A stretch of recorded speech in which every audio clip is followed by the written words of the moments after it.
સૌથી સારો investment plan કઈ રીતે કહી શકાય, બચતનો પ્લાન કઈ રીતે કહી શકાય, કયા સમયે એ લોકોએ કરવું જોઈએ અને કેવી રીતે કરવું જોઈએ? વેલ, ઇન્વેસ્ટમેન્ટ માટે કોઈ એક સ્ટ્રેટેજી ક્યારેય કામ નથી કરતી. ઓકે. તમે રિસ્કી એસેટમાં જતા હો ત્યારે સપોઝ તમારી પાસે 1 લાખ રૂપિયા છે જે તમારે રોકવા છે, જે મારા માટે અત્યારે કામના નથી, બરોબર.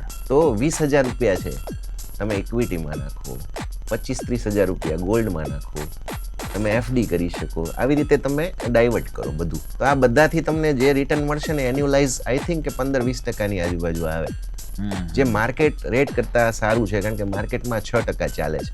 Okay okay. તો તમે 3 ગણું ઓલમોસ્ટ કમાઈ શક્યા. ક્યારે રોકાણ કરવું તો એ તમારા ઉપર છે. ઇક્વિટીમાં તમારે ચાન્સ લેવો પડે. ગોલ્ડ છે તો ગમે ત્યારે લઈ શકો. આજે 2,000 ઘટ્યા છે, કાલે 4,000 વધી જાય, અત્યારે એવી સ્ટ્રેટેજી છે માર્કેટની. બરોબર. તમે લઈ શકો. ને એફડી તો તમે આજે જાઓ તો મળી જવાનું છે. એટલે ડાયવર્સિફિકેશન બહુ જરૂરી છે.